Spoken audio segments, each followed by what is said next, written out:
Good morning, everybody, and welcome to today's morning panel of Structural Change, Shrinking the Carbon Footprint of the Built Environment. And I'm really thankful to be here today with you all. My name is Stefan Novakovic. I'm the senior editor of Azure Magazine, which is an architecture and design magazine based right here in Toronto.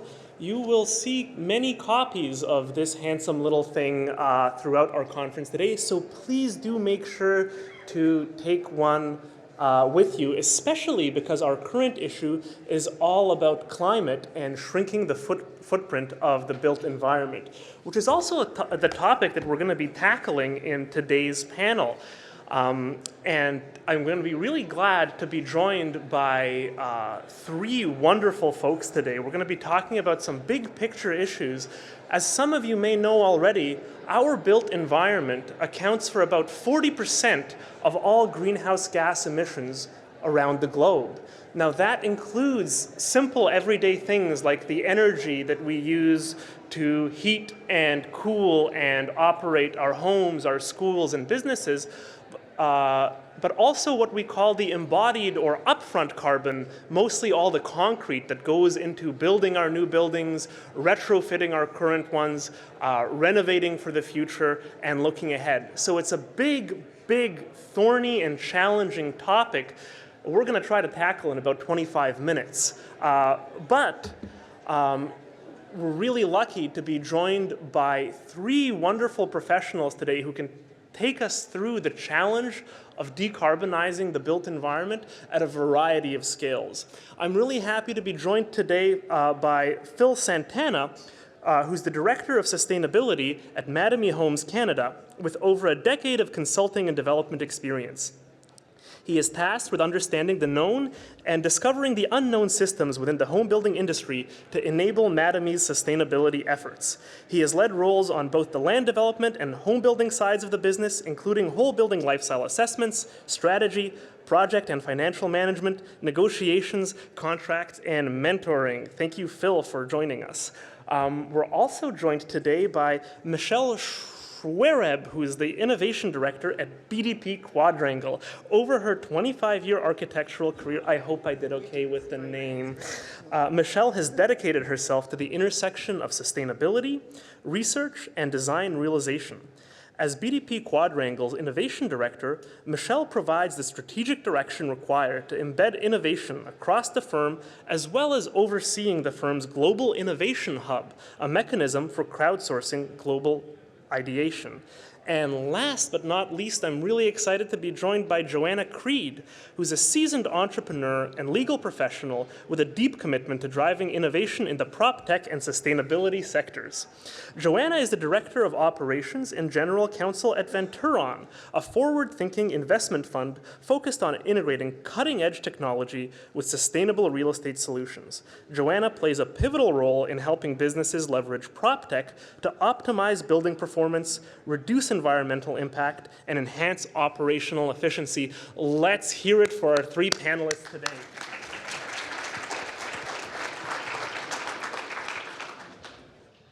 Oh man, so we've got a pretty big job ahead of us. The built environment accounts for about 40% of all the greenhouse gas emissions in the world. As far as any sector of our environment, of our economy goes, it is right up there.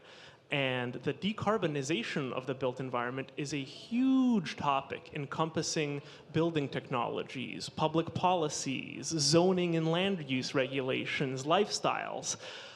So it's a huge place to start of how do we bring that 40% down from our everyday house renovations to the big sort of structural changes of how our cities look. And Phil, I thought it would be great if we start with you, working in the development industry in Mattamy Homes. You've been in the industry for a while.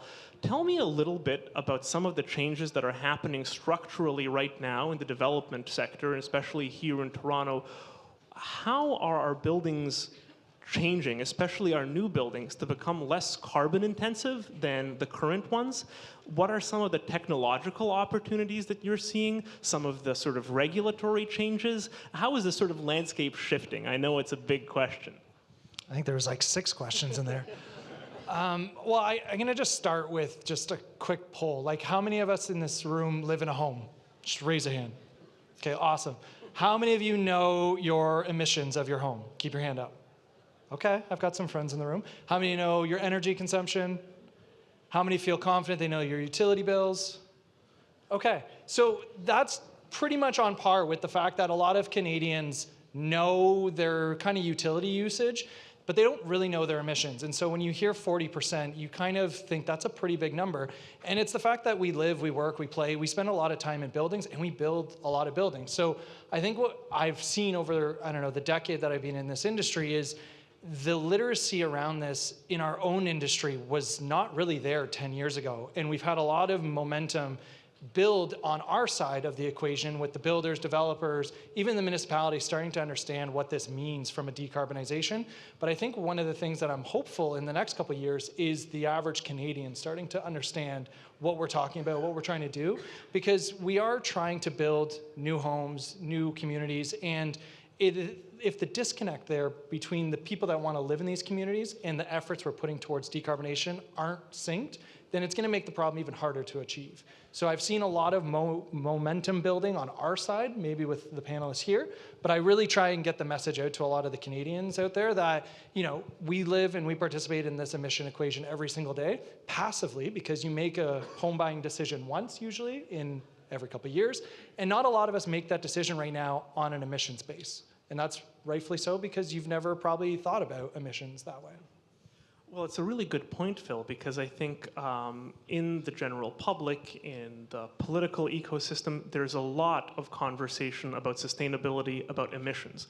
A lot of us sort of ordinary, everyday Canadians, including lots of folks in this room, we want to be sustainable. We want to make the right choices in our lives, but we seldom sort of look at our homes and our lifestyles within the built environment through that type of lens. So I think, you know, if I can follow up the inspiration from the little poll there, who here is familiar with the term embodied carbon? Okay, that's actually pretty good, because that might make Michelle's job a little bit easier.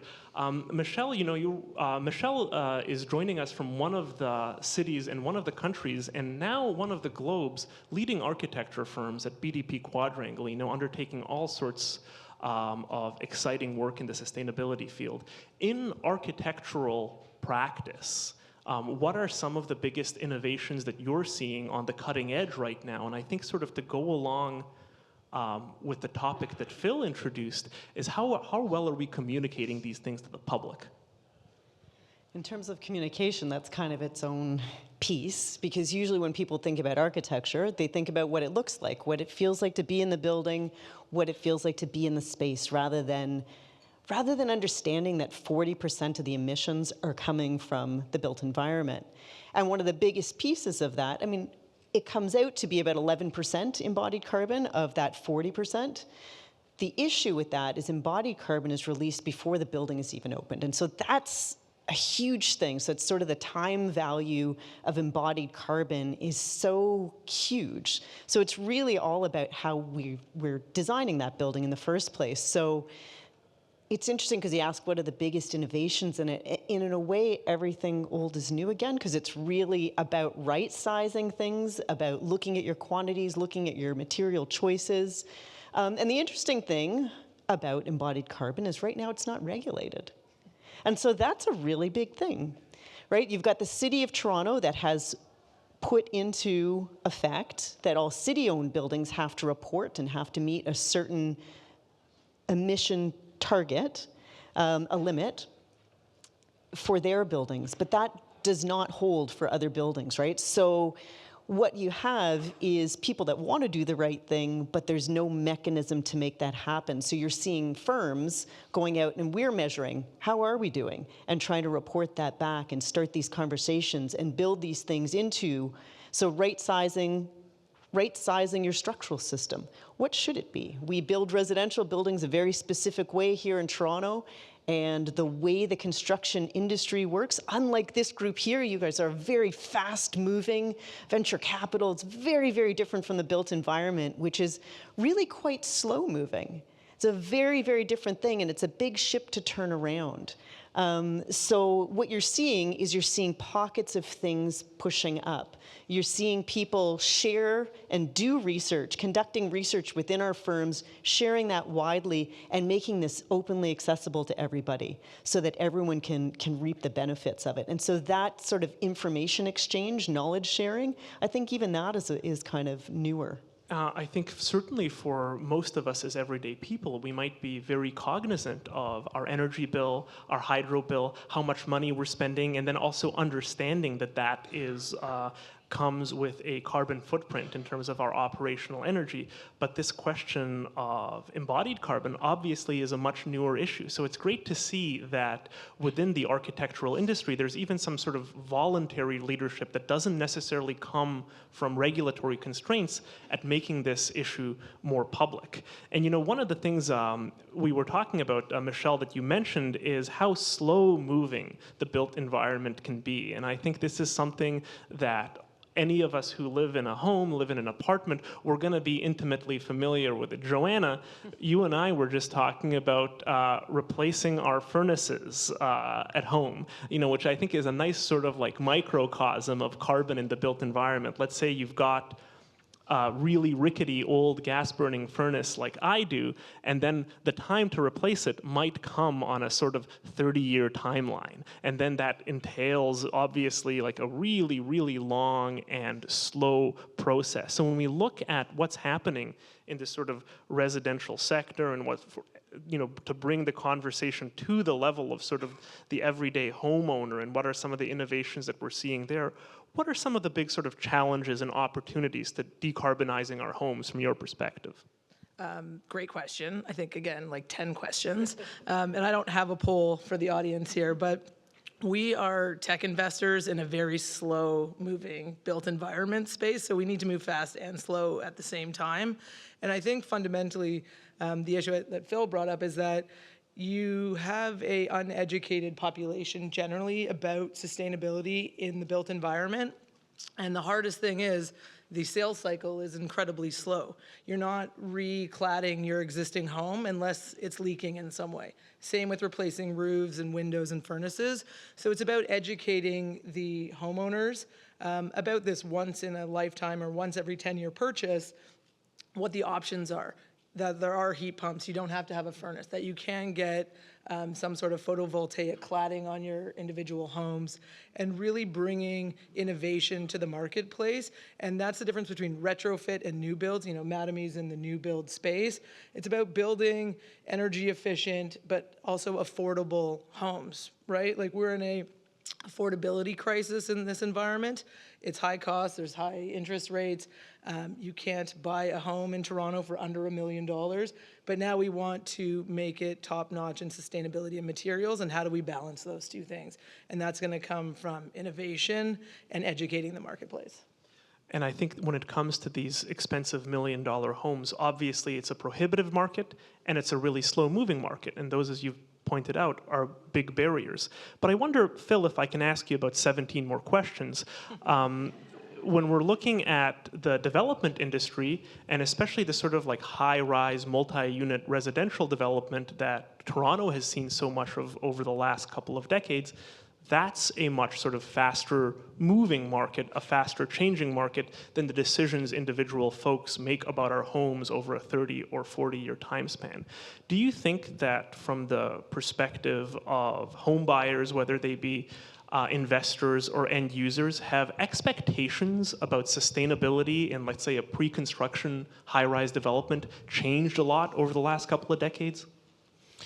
So we do market research very frequently, and I have seen a shift in the general population around sustainability slowly climbing the ranks of their, let's call it, top 10 features of a house or a home or a condo.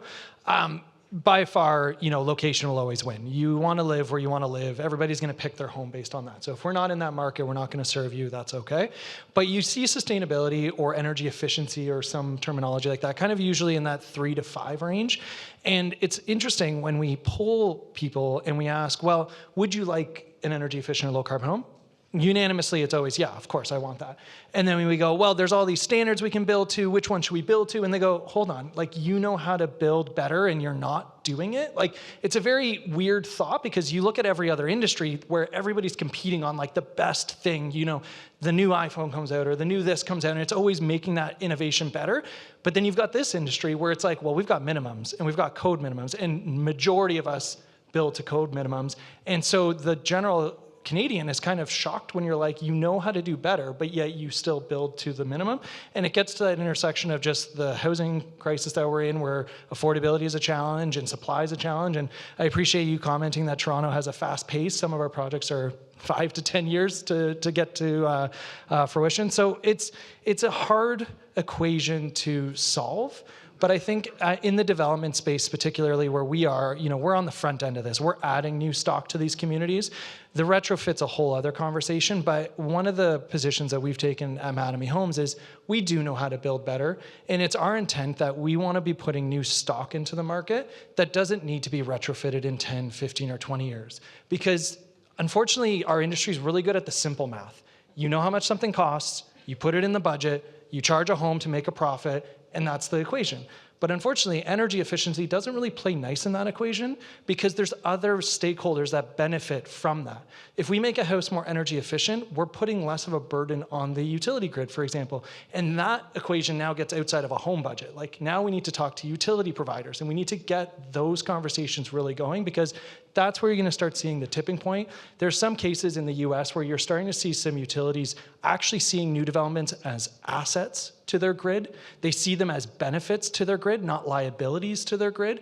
And we need to really get to that mindset, because the Canadian that's buying a home one time every 10 years, it's a very emotional decision. They're not thinking of utility grids.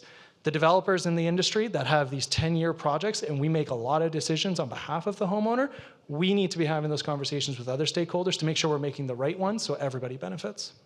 I just want to add something to what you were saying, because we do a lot of research with our investors, and the thing we focus on, because we're looking at our portfolio companies as well, is how much more are you willing to pay per square foot for that energy efficient home, or for that smart thermostat, or for those occupancy sensors. And then that answer is typically not very much, right? It's, you know, somewhere between $5.99 and $9.99 a month, like basically your Netflix subscription. And that's where the piloting of projects comes in that Natasha spoke about earlier, and getting our development partners involved in putting these discovery homes in, whether they're net zero, whether you're going to test this software or material. And as the development community and the investors, like, we have to figure out the math to share that risk on those investments, because we know from research right now, the homeowner's not there. They're not going to absorb that cost as we're selling it down that pipeline and doing that balance sheet math.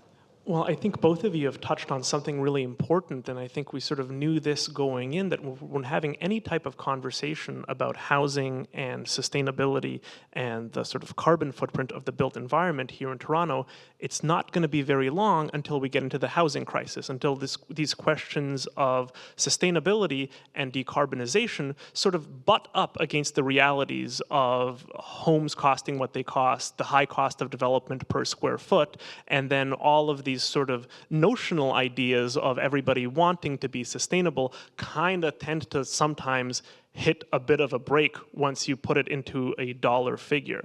And I think this is where I think the architecture and design industry can also play a meaningful role. Michelle, you're one of the few innovation directors working at a Canadian architecture firm. I don't think it's something that we have as such a common role. So I wonder, you know, in terms of sort of bridging that gap between the sort of high costs of building per square foot and the need to create more sustainable, low-carbon homes, what's on the cutting edge of design, whether that's modular, prefabrication, or mass timber? You know, where do you have the most hope for sort of bringing down the carbon cost and the actual financial cost of our new built environments?